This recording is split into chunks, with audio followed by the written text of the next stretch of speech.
if there's any plans to expand access to new companies. Sure. Well, we certainly welcome diverse viewpoints in this room. Even she's like, hey, dog. Hey, dog. In this video, Kyle Kulinski of the Secular Talk channel rips a hole in Tim Pool, the conservative podcaster, I guess, now in the White House press room. Kyle Kulinski pulls no punches here. And I'm a fan of Kyle's. He certainly knows what he's talking about in terms of the facts. But in this one, he's just ripping Tim Pool to shreds. No quarter. Yeah, why don't we watch this together? I'm going to have some opinions, and then I want to know what you think in the comments. Let's check it out. I have largely come to despise the space that I'm in. And when I say that, what I mean is so-called independent media, right? Or new media, however you want to refer to it. It's all bullshit. It's all bullshit. Because a lot of the big names in this business, they are not independent by any stretch of the imagination. They are not really new by any stretch of the imagination. Really what they are fake independent media or new corporate media. And the reason I say that is because they're talking to the same corporations that the major networks talk to.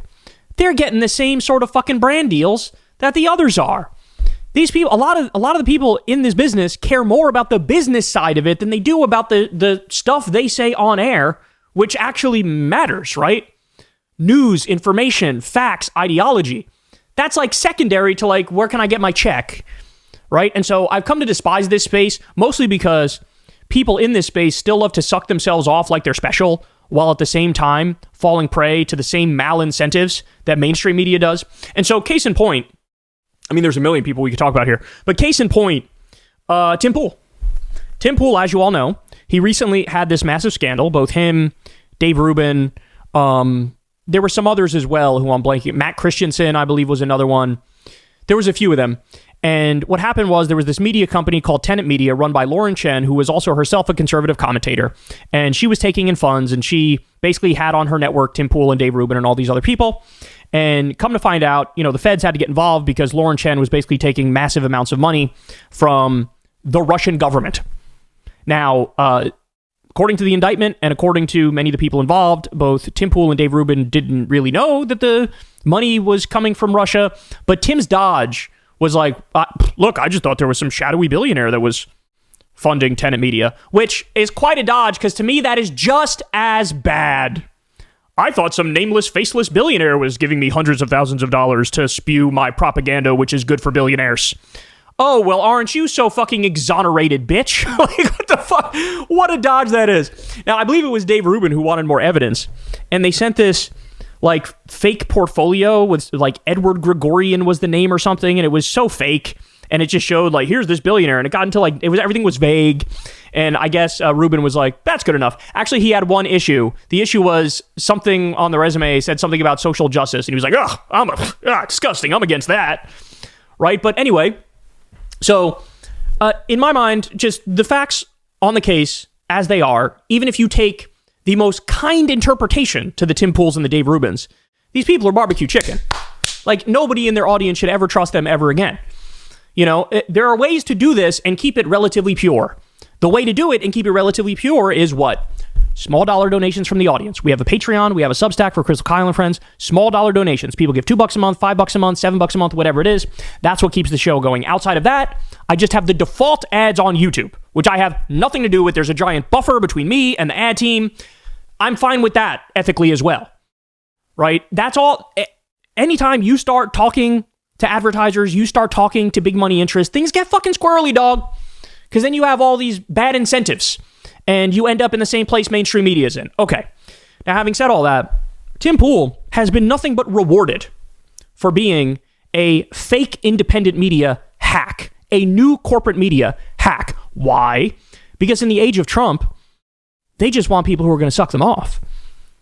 Right? That's why you have Newsmax, One America News Network. You have all these freaks and weirdos and losers who go in there, Mr. Trump, how is your golf game so good, sir? You won the tournament, I heard. That's amazing. Did you have fun, sir? How are you so good at keeping the gangsters and thugs and criminals out of the country, sir? Like, we've seen it, we've covered all this. Sometimes it was so humiliating, even Trump seemed to feel like, a little too much, you're pouring it on too heavy. But so Tim Pool comes to the White House. You ready for this? He gets the first question to the White House press secretary. This is what I mean. This gives a bad name to all of what people view as new media or independent media. Again, he's not that, but that's how people broadly categorize him. This gives a bad name to all independent media and new media. It is now official. So-called independent media may be worse than mainstream media. Look at the sycophantic, ball-coddling ass question he asked. Ready? Many of the news organizations that are represented in this room have marched in line. Homie was just ripping Zelensky a new asshole for not wearing a suit to the White House. Now look at him. This day was 80 degrees in D.C. He still had on his fucking beanie. He was in Mar-a-Lago wearing his beanie. But I don't see a fucking suit. And look, do I care? I don't care. But the point is, he cared when he was using it to bash Zelensky.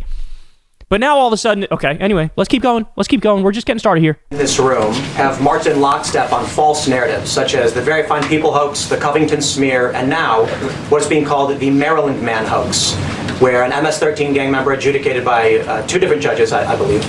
That is completely and utterly false. That is a lie. That is malicious. That is untrue. Anybody who's done a deep dive on this knows that is untrue. The administration is lying and Tim Pool is lying when they keep saying Kilmar Abrego Garcia is an MS-13 gang member. Simply being referred to as a Maryland Man over and over again. Because he is that. Now, in an effort from the White House to expand access to new companies, you've created this new media seat. So I'm wondering if you can comment on, following this expansion, you've had numerous outlets disparage the companies that you've had sit here, as well as the reporters. I'm wondering if you can comment on the unprofessional behavior, as well as... fucking wrap it up, homie. Holy shit. I know you love to hear yourself talk, but god fucking damn it. This is not about you. These questions are supposed to be, get pithy with it. Come on, motherfucker. Jesus Christ. This is embarrassing. He also really seems like a fish completely out of water. The way he's talking reminds me a little bit of what I think of as resume speak, where you like read a resume as like, consequently, my experiences have elevated my expertise in such a way, and henceforth, therefore, thus I'm applying for this position, and right? I mean, it's just like, what? If you could comment on the unprofessional behavior, as well as elaborate if there's any plans to expand access to new companies. Sure. So do you understand what that question was? You understand what that question was? A lot of these media outlets in here have criticized you and they've been really mean to you. Can you comment on their despicable behavior and pat me on the head and tell me I'm a good little boy for coddling your nutsack? How fucking gross are these? Jesus Christ. God, they're such rank propagandists, while at the same time glorifying themselves and filleting themselves and acting like, we're the new media, bro. We're like above the fray. We just keep it real with people, bro. By the way, yet again, here's another example. You know, the question was so utterly embarrassing when even fascist Barbie here, listen to her response. Ready? If there's any plans to expand access to new companies. Sure. Well, we certainly welcome diverse viewpoints in this room. Even she's like, hey, dog, ease a little bit with the hot stone massage. You're supposed to pretend to be objective. You're supposed to pretend to actually care about the truth. Can you tell me how bad these other media outlets are and how good I am as a good little lapdog for the regime, please? Well, we welcome a bunch of diverse viewpoints in the room. She's like, hey, this is supposed to be subtle, homie. Propaganda is supposed to be subtle. Oh my God, that's so embarrassing. I'm not done yet, though. I am not done yet, though. So this happened a few weeks back. You ready for this? If this wasn't humiliating enough, which to me, it's like, Jesus Christ. Could you imagine me showing up to a press conference in a Bernie Sanders presidency and being like, sir, you look so vibrant and so young and so amazing. And I must say I'm in awe of your vitality. Like this is the functional equivalent of that, right? Okay, here we go. So a few weeks back, this is from Jewish Insider, but this was reported at a number of different places. Tim Pool it was April 8th. Tim Pool went to the White House to meet with Benjamin Netanyahu. Benjamin Netanyahu. Now, you would think a smarter person would go, why does this guy want to meet with me? And is this really a good look for me to do this? Not Tim. Oh, not Tim. Here we go. Israeli Prime Minister Benjamin Netanyahu tried to push back against anti-Israel trends in the right-wing media world by holding a briefing on Monday in the Blair House for podcasters and other media figures. Sources in the meeting told Jewish Insider on Tuesday. Among those in attendance were podcasters including Dave Rubin, Tim Pool, and former White House Press Secretary Sean Spicer. Holy shit, dude. That sounds like a terrible episode of Dancing with the Stars. Writers Bethany Mandel and David J. Harris Jr., influencer Jessica Krause, commentary senior editor Seth Mandel, and Federalist editor-in-chief Molly Hemingway. In addition to Netanyahu, his diplomatic advisor Ofer Falk, an Israeli ambassador to the U.S., Yechiel later were present on the Israeli side. Pool expressed concerns about increased anti-Semitism and anti-Zionism in the pro-Trump podcasting space. Oh, interesting. He has an issue with anti-Zionism. Anti-Zionism. Now, does the far-right media space have a problem with anti-Semitism? Absolutely. I mean, Nick Fuentes is like a superstar, so I think that's fair. But anti-Zionism is a problem at a time when the Zionists are engaged in an exterminationist project where they're doing a genocide and an ethnic cleansing right in front of our eyes, streamed in 4K. Anti-Zionism is a problem? Oh my God. So Tim Pool was concerned about anti-Semitism and anti-Zionism in the pro-Trump podcasting space, according to sources in the room. Pool famously had Kanye West on his podcast, and the rapper walked out mid-interview after Pool pushed back against anti-Semitic comments. Responding to Pool, Netanyahu said, "That is the reason he is invited. That's the reason he invited the group to meet with him." So, in other words, yeah, we saw that you stood up to Kanye's anti-Semitism. That's why you're here. I have another theory. Maybe, just maybe, it has something to do with the fact that Tim Pool was involved in the scandal where Tenet Media was a front company for Russian government money, and he was taking that money, and he was saying things like, Ukraine is our enemy. Maybe it was that. Maybe it was he sees an opportunity. Oh, this guy was a paid hack in another context. He could be a paid hack for me. And Tim Pool did this response to this too, where he goes out there and he's like, bro, the rules of it were supposed to be that like nobody even says who was in the meeting, or you can't attribute specific quotes to specific people. You are meeting with world leaders, one of them in the midst of committing a genocide, and you're like, hey bro, I'll be a good little boy. Everything's off the record and I won't attribute any particular quotes to you. There is no Steelman argument to say that you are not a propagandist. Like, there's no fucking way around it. There's no way around it. Pool asked if there was a Qatari op to manipulate social media algorithms to make anti-Semitic and anti-Israel episodes appear to receive an outsized number of views in order to incentivize podcasters and YouTubers to produce more anti-Semitic content. I don't know, Tim. I certainly think there's a problem online with a massive amount of Israel money funding pro-Israel views, but you're more concerned about Qatari money? Qatari money. Oh my God, holy fucking shit. We live in fucking bizarro world. We live in backwards world. The president that you support, Tim Pool, took $100 million from Miriam Adelson and now is letting her dictate Israeli policy in the same way that in the first term he took hundreds of millions from Sheldon Adelson and let him dictate our foreign policy vis-a-vis Israel. This is why Trump said, I'm going to let Israel steal the Golan Heights and say it's theirs. Because Sheldon Adelson gave him money and he said, that's what you get for it. I'll move the embassy to Jerusalem. I'll do the Abraham Accords, which was nothing but a massive fuck you to the Palestinians, saying nobody's ever going to save you and you're going to be occupied forever. That was the point of the Abraham Accords. That helped lead to October 7th. Now Trump giving them more money, giving them more weapons. Why? Because he's swimming in Israel lobby cash. Tim Pool's concern is not, hey man, all this pro-Israel money is making it so that the U.S. government super serves Israel, arms their genocide, funds their genocide, supports them every step of the way, provides cover for them at the United Nations. His concern is not that. His concern is Qatar. Oh my God. So, classic Tim Pool, right? So he says this, is Qatari money a problem, Prime Minister? Netanyahu, however, was non-committal in his response, saying only, that's possible.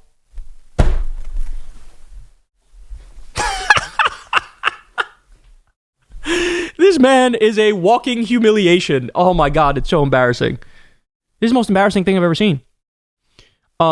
So he had a multi-day meltdown when people all over the political spectrum were mocking him for meeting with Netanyahu. I think the core of it, Tim, might have something to do with this. Now, I need to be clear. These numbers are so old. They're from like a year ago, dog. The numbers are way above and beyond this now. But here's what Netanyahu and the Israeli government, here's what they're responsible for. Killing 45,223 people in Gaza, of which over 15,000 are children and over 10,000 are women.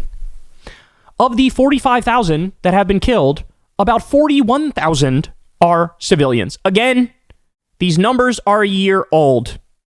The lowest number floated to this day is 50,000. The real number, according to some good sources, some American doctors who were there's been a number of different studies, we're talking like 189,000. 189,000. They are openly doing a starvation strategy. They haven't let food in for over 45 days, and we've already had 53 kids die of malnutrition. They are starving them on purpose. Israel has also injured at least 86,000 people. They've murdered over 140 journalists. They've displaced nearly the entire population of Gaza. Gaza is a rubble heap now. That's what it is. Over 140,000 homes completely destroyed. Over 300,000 homes partially destroyed. Again, I can't stress this enough. These numbers are from a year ago. It's gotten way worse. Over 1,000 healthcare professionals have been attacked. Nearly 500 killed. That number's probably gone up. Just the other day, we learned they killed paramedics. Then they came back around, killed more paramedics. Then they came back around, killed a UN worker. Then they bulldozed them and put them in a mass grave. Then they investigated themselves and said, we didn't. Actually, we clear ourselves of any wrongdoing. Everything we did was perfectly legal and acceptable, bro. This is who you're meeting with, Tim Pool. You are meeting with the modern day iteration of Adolf Hitler. And you are playing footsies with him underneath the table. In the same way that you just went to the White House press briefing and you gargled MAGA nuts in front of the world. Isn't the rest of the media terrible? And aren't I great for doing your propaganda 24/7, bro? You cannot take any of these people seriously. You can't take any of them seriously. And shame on them for what they've done to destroy what was once a hopeful idea of new media, of independent media. Hey, we're online now, so we can tell the truth. We can be honest. We can be more edgy. We can be more straightforward. Hey, we're online now. We're not getting the big advertiser dollars, so our audiences will support us, and then they know, they trust us, and we'll report to them the facts and the information, and we'll be fun and entertaining. This was the promise of new media. Now you got Joe Rogan with a fucking swimming pool of hundreds of millions of dollars in cash from Spotify, where he gargles MAGA nuts all the time. You got guys like Tim Pool who literally can't, he's just like giddy over the fact that he's now welcomed in the club of the war criminals. It's a hellscape, dog. It's a hellscape. They're not independent media. They are fake independent media or new corporate media. That's what they are. And so shame on them. I'm a dying breed here of people who do this and primarily fund the show through small dollar donations from their audience. Never talk to an advertiser, never talk to a billionaire, never talk to a government, never done a fucking ad read. Outside of that, just the default ads on YouTube. I'm a dying breed here. And so it's really sad. Because there's a reason why the quality of the shows are so different, right? There's a reason why I can tell you the truth and he can't. Wow. So anyway, are his fans going to leave him over this? Or is there going to be an exodus of some large number of people? I don't know. Because I don't know, he may have whittled down his audience to the lowest common denominator anyway. To the people who, do nothing but grab the pom-poms and cheerlead for Trump and cheerlead for Netanyahu on a daily basis. So in other words, congratulations. You are now Fox News, but on YouTube. Good for you, Tim. Hope you're proud of yourself. Well, first of all, I think he's laughing all the way to the bank. And second of all, I think he probably is proud of himself. I think he probably feels like he's crushing it. John Cleese has this great thing he quotes on YouTube where he talks about research that indicates that in order to understand that you're not good at a thing, that requires exactly the same amount of intelligence as it does to be good at that thing. Right? So if you are if you're a complete idiot, you're not smart enough to understand you're a complete idiot. Oh, it's genius. Let me know what you think in the comments.